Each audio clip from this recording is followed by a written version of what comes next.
But first, the big story right now. The Hyderabad Cricket Association, which is headed by former cricketer Mohammad Azharuddin, has now been accused of criminal negligence after a stampede at the Gymkhana grounds, where there was chaos over match tickets being sold. Uma Sudhir joining us at this point with the latest. Uma, what are we hearing?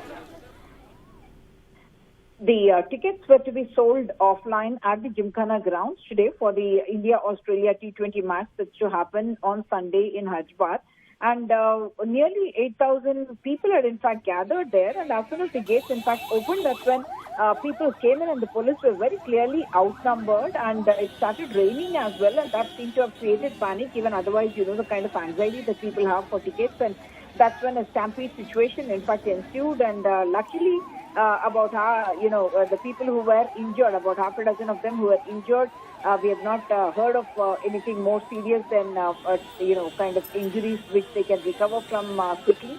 But what the police has told us now is that they're booking cases of not just criminal negligence against the Hyderabad Cricket Association, which is headed by Mr. Mohammad Azharuddin, but also perhaps other cases as well. We understand that the police is likely to also book cases of black marketing of tickets.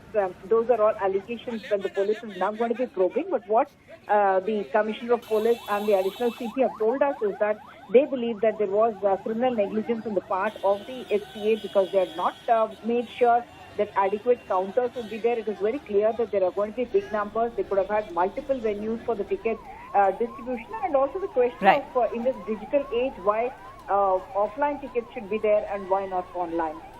Uma, thanks so much for that update.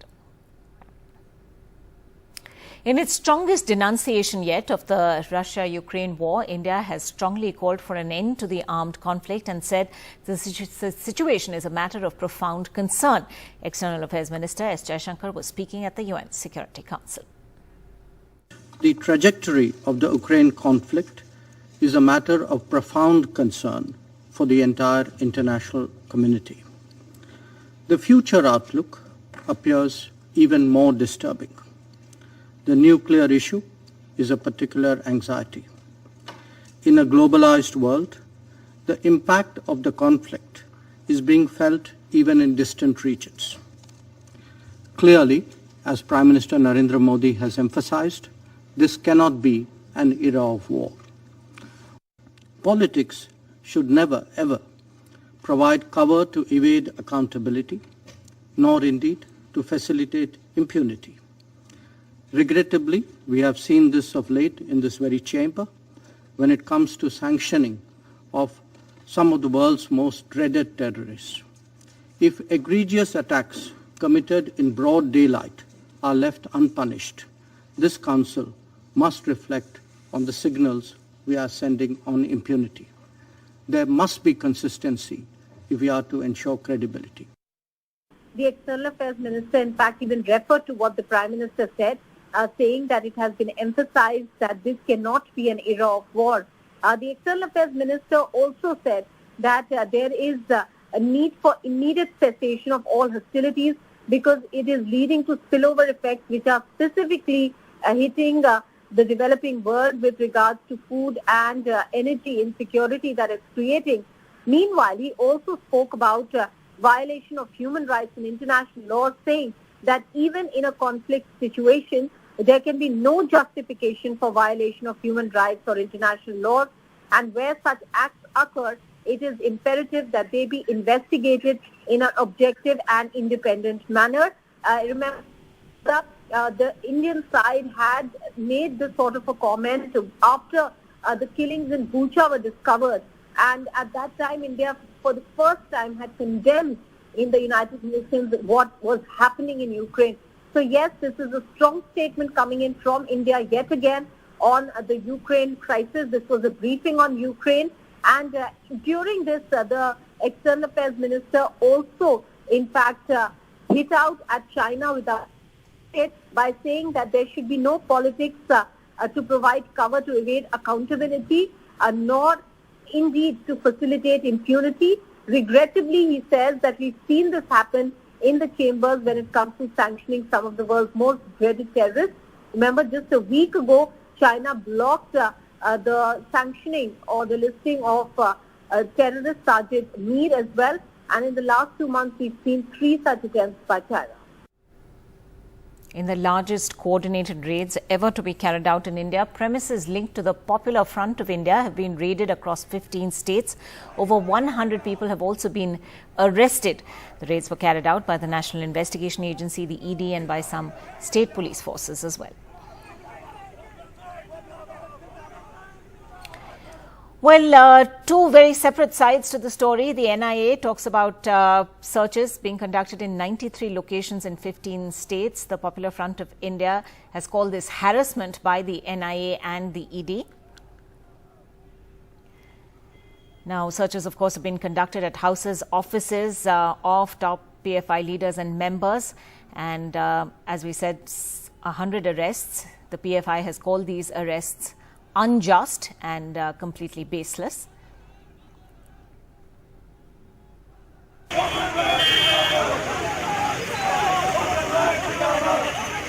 The biggest ever crackdown on the Popular Front of India and its political arms, the SDPI. Raids by the NIA, India's elite anti-terrorism force across the country. From Kerala, Uttar Pradesh, Tamil Nadu, Bihar, Maharashtra, Assam, West Bengal, Telangana, Andhra Pradesh, Karnataka, over 100 arrests. ഫാഷത്തിന്റെ ഏറ്റവും ഭീരുത്വത്തിന്റെ മുഖം കൂടിയാണ് ഇതിലൂടെ പ്രകടമാകുന്നത്. ഭയപ്പെടുത്തലാണ് ഭരണകൂടം ഉദ്ദേശിക്കുന്നതെങ്കിൽ ഭരണഘടനയിൽ വിശ്വസിക്കുന്ന ഒരാളും ഭയപ്പെടാൻ പാടില്ല. ഭയപ്പെടുന്ന പ്രശ്നമില്ല. അതിജീവിക്കും ഫാഷത്തിന്റെ ഈ ക്രൂര വിനോദത്തെ. അതുകൊണ്ട് ഇത്തരം അനാവശ്യമായ വേട്ടയാടലുകളും അപരവൽക്കരണവും ഏജൻസികളെ അനാവശ്യമായി ഉപയോഗിക്കുന്ന അധികാരവും ഉപേക്ഷിച്ച് രാജ്യത്തിന്റെ ജനാധിപത്യ സംവിധാനത്തെക്കുറിച്ച് ഗൗരവത്തോടെ കാണാനും ഭരണഘടന ഉയർത്തിപ്പിടിക്കാനും ഒരു ഗവൺമെന്റിന് സാധ്യമാകേണ്ടതുണ്ട്. അതല്ലെങ്കിൽ ഭരണഘടനാ വിരുദ്ധമായ ദേശദ്രോഹപരമായ പ്രവർത്തനമാണ് ഈ ഗവൺമെന്റ് ചെയ്യുന്ന വസ്തുത പൊതുസമൂഹം തിരിച്ചറിഞ്ഞ് രാജ്യത്തെ രക്ഷിക്കാൻ സന്നദ്ധമാകേണ്ടതുണ്ട്. The biggest crackdown in Kerala, seen as the PFI's base. The party's chairperson was arrested from his residence. Other top leaders also arrested, like the Delhi PFI chief from his residence. उन्होंने कहा कि मुझे मिलना है परवेज साहब से. मैंने कहा कि वो बच्चों को स्कूल लेकर गए हैं. उन्होंने कहा कि मेरे पास वारंट पेपर है, मैं ऐसे नहीं आया हूँ. क्या क्या ले गए आपके यहाँ से? मेरे पास 2 मोबाइल लेकर गए हैं और कुछ पेपर वगैरह लेकर गए होंगे. मैं तो इधर. और भाई परवेज को भी साथ ले गए क्या? जी परवेज साहब को साथ लेकर गए हैं. The national headquarters of the PFI in Delhi sealed. Similarly, offices were sealed across the country. In a massive operation, National Investigating Agency, Enforcement Directorate and various state police organizations worked in 3 verticals and arrested 106 people related to PFI, out of which 45 have been arrested by NIA and they have registered 5 fresh cases. With the crackdown, protests by PFI cadre across the country. They say this is to harass them and shut them down for political reasons. Asked about the raids during the Kerala leg of his Bharat Jodo Yatra, Rahul Gandhi said there should be zero tolerance for all forms of communalism and violence. All forms of communalism, all forms of violence, regardless of where they come from, are the same and should be combated. There should be zero tolerance on communalism regardless of where it's coming from. I don't know, they are misusing the acts, National NIA Act, and they are doing it for quite a long time. So we are against that act. Only under that act they have arrested PFI. Without any charge, this act allows them to arrest all Muslims. The government is misusing it. In New Delhi, the Home Minister met top officials to take stock of the raids. The Popular Front of India was founded in 2006 with the merging of organizations in several states, giving it a pan-India character. They describe themselves as a Muslim social organization fighting elections via their political wing, the SDPI. Their long-running feud with the BJP RSS, with clashes often turning violent, puts them in the crosshairs of the ruling establishment, which describes them as a terror outfit. Despite such allegations, they have not yet been banned. Now with these wide-ranging arrests, even without a ban, the future of PFI is in doubt. With Bureau Reports, Uma Sudhir, NDTV. With the Gandhis having ruled themselves out of the race for the top job in the party, it seems more and more hands are now going up. Ashok Gehlot and Shashi Tharoor are already the top contenders, but there might well now be many more faces as well. Sunil Prabhu reports. They're making themselves absolutely clear, as we pointed out yesterday. They're staying neutral. They're not going to sign on those nomination forms either as a proposer, seconder. So that's making a clear distinction that not only Sonia Gandhi but Rahul Gandhi and Priyanka Gandhi Vadra will remain equidistant for whoever contests. And that's the reason why you're talking about Ashok Gehlot, you're talking about Shashi Tharoor, the possibility of Kamal Nath if it is acceptable, even though Mr. Ashok Gehlot has come in the fray. And then of course Manish Tiwari amongst many others. So the dissenters are going to meet later this evening. There's going to be some stock taking, but definitely the build-up has started, and hopefully in the next few days as the nomination process begins on the 24th. Today of course was the official notification.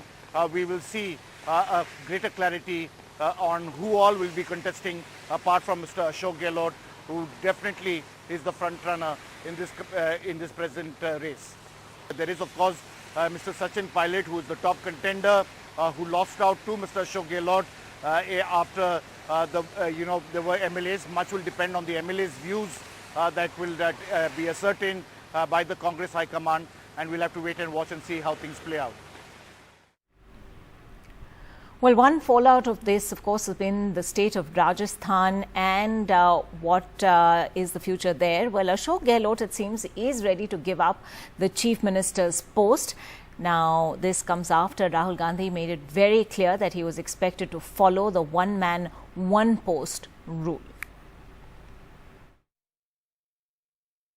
Has issued a notification for the party's presidential election. And Rajasthan Chief Minister Ashok Gehlot is in Kochi in Kerala, making his last-ditch attempt to persuade Mr. Gandhi to contest for Congress president. If Gehlot fails to persuade, he is seen as the front-runner for the post. But a huge setback for Gehlot today, who wanted to hold on to the Chief Minister's post as well as become the Congress chief. When Rahul Gandhi said he backed the Congress's one-man, one-post policy. What we have decided, जो हमने उदयपुर में decide किया, वो Congress party का एक commitment है, तो I expect that commitment will be maintained. Rahul Gandhi's message is clear. Gehlot must resign from the post of Chief Minister. And Gehlot reacted by saying that he would simply comply. But Gehlot's fears that his replacement as CM will be arch-rival Sachin Pilot may have some grounds. Sources in the Congress say Sachin Pilot will probably be given his due. Rajasthan politics overshadowed the Bharat Jodo Yatra here in Kerala, with Rahul Gandhi destroying the fantasy of Ashok Gehlot of holding on to two plum posts. But with Sachin Pilot trying to persuade Rahul Gandhi, will he be made the CM? In Kochi, with Babu Shrija for NDTV. News now from Punjab, where the Bhagwant Mann-led Aam Aadmi Party government and the state governor Banwari Lal Purohit appear to be on a collision course. The battle also played out on the streets of Chandigarh, with both the AAP and the BJP taking out separate marches.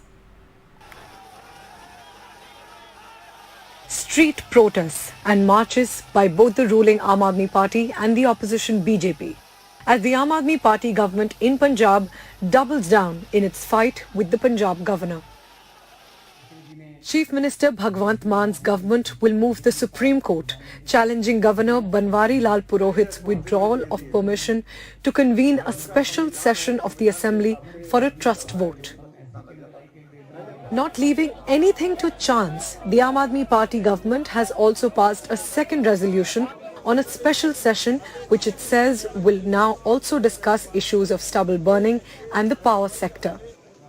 The Mann-led government which has accused the BJP of trying to poach its MLAs, wants to make a test of strength in its assembly to prove that all its legislators are with the party. 27 ਸਤੰਬਰ 2022 ਦਿਨ ਮੰਗਲਵਾਰ ਨੂੰ ਵਿਧਾਨ ਸਭਾ ਦਾ session ਬੁਲਾਇਆ ਜਾਊਗਾ ਜਿਹਦੇ ਵਿੱਚ speaker ਸਾਹਿਬ ਦੀ ਇਜਾਜ਼ਤ ਨਾਲ ਬਿਜਲੀ ਪਰਾਲੀ ਵਗੈਰਾ ਮੁੱਦੇ ਜਿਹੜੇ ਨੇ ਉਹ ਵਿਚਾਰੇ ਜਾਣਗੇ The governor, after initially giving his consent, withdrew it later, citing that there is no provision of convening a special session of the assembly to move a motion in favor of the government. देखिए हमारा मार्च सिर्फ शांतमयी मार्च है, हमें कोई यहाँ पे कोई किसी किस्म की कोई वो हल्ला गुल्ला वो मचाने नहीं आए हैं। अगर लोगों के हितों की आवाज़ को कोई ऐसे बंद करके रखना चाहेगा तो वो हम नहीं होने देंगे। हमें विद इन वीक दोबारा से सेशन कॉल करेंगे, उस सेशन में सारी बातें दोबारा से फिर डिस्कस होंगी। देखिए जो बिजनेस कमेटी में सरकार उस पे जो आने वाले काम होंगे वो बिल्कुल उसमें रखेंगे। जो बिजनेस कमेटी में उस कमेटी में रखेंगे, उस कमेटी में जब कमेटी की मीटिंग होगी उसमें कौन कौन सी चीज आने वाली है उसमें सब कुछ। Opposition parties in Punjab are accusing the AAP government of theatrics. BJP workers were also stopped from marching towards the Chief Minister's residence, while the BJP's former ally, Akali Dal, hit out at Aam Aadmi Party. ਕੱਲਾ ਕੇਜਰੀਵਾਲ ਸਾਹਿਬ ਦਾ ਇੱਕ agenda forward ਕਰਨ ਲਈ ਤੁਸੀਂ ਇਹ ਪਾਇਆ ਸੰਵਿਧਾਨ ਸਭਾ। After Delhi, the Aam Aadmi Party government has now locked horns with the governor here in Punjab. As the governor's assent is needed to convene the next session of the assembly, the Chief Minister Bhagwant Mann has made his intentions clear that the party will approach the Supreme Court against the governor. In Chandigarh with Mohammad Ghazali, Priyanshi Sharma for NDTV. RSS Chief Mohan Bhagwat, who's been meeting Muslim leaders in an unprecedented outreach, visited a mosque in Delhi today to hold a meeting with the chief cleric. He later visited a madrasa as well. Akhilesh gets us details. Mohan Bhagwat actually went to visit the residence of the chief of All India Imam Conference, and that residence happened to be inside a mosque. So the impression went out that Mr. Mohan Bhagwat has actually visited the mosque, but in fact he has gone to meet the Imam at his residence. Anyways, they had a very long discussion there, and in that discussion Mr. Bhagwat was told that there are various concerns being raised about madrasas, so why not he go and check what happens inside the madrasa exactly. So this institute also runs a madrasa, so Mr. Bhagwat went to that madrasa and he interacted with the students there. He asked them various questions, including why aren't you reading only Quran and why don't you read Gita also, and apart from that, in which country do you live, how do you know this country, do you call it India, Hindustan or Bharat. The rupee crashed to a record low at just short of 81 to the dollar. The US Fed rate hike has been responsible for the markets plunging as well. Priyanshi gets us the details. Rupee has hit a record low. It closed at 80.87 per dollar, very close to 81 per dollar. It's not just a record low, but the single day fall that Rupee has witnessed is the sharpest in 6 months. Rupee weakened by 89 paise in just one day. Overall this year, Rupee has lost 8% of its value against the dollar. In January, the rate was around 74 per dollar. So in just 9 months, you now need 6 more rupees to get a dollar. Now, what's behind this sharp fall? 3 primary reasons. Number one, a steep US Fed rate hike. Secondly, escalation of the war in Ukraine. And thirdly, a dollar surge. Let's understand the link. The US Central Bank increased interest rates by 75 basis points for the 3rd straight month, and it indicated more hikes in the future. Now, what's this interest rate? It's the rate that private banks have to pay central banks to borrow money from them. Banks, like any other business, pass on their increased borrowing costs to consumers. So when people like you and me try to get a loan, we also have to pay a higher interest rate. When getting or borrowing money gets expensive, people will naturally have less money to spend and they'll demand less. This lower demand in the economy raises fears of a lower economic growth. Repeated rate hikes hence increase chances of a sustained low growth or also a recession. The Bank of England, for instance, says that the United Kingdom might already be in a recession. Now, in times when a recession and uncertainty is expected, investors want to keep their money in safe or stable investments. So they park their funds in dollar-based investments and take out money from emerging markets such as India. This naturally takes up the dollar's demand, taking its price up. It takes the rupee's demand down. And since rupee is valued against the dollar, a 2-decade high dollar makes the rupee weak in comparison. Like the rupee, the markets also suffered because of all of this. Sensex lost 337 points to end at 59,119, while Nifty lost 86 points to end at 17,629. So the overall sentiment in global markets is negative after the Fed rate hike leads to serious recession fears. Well, Delhi and its surrounding areas received rainfall right through the day today, and with rain for a second consecutive day, it's led to waterlogging in various parts of the city and its suburbs. The Delhi-Gurugram Expressway was flooded, with many people having to walk in waist-deep water. Once again, just a bit of rainfall exposing the civic mess that is Millennium City, Gurugram.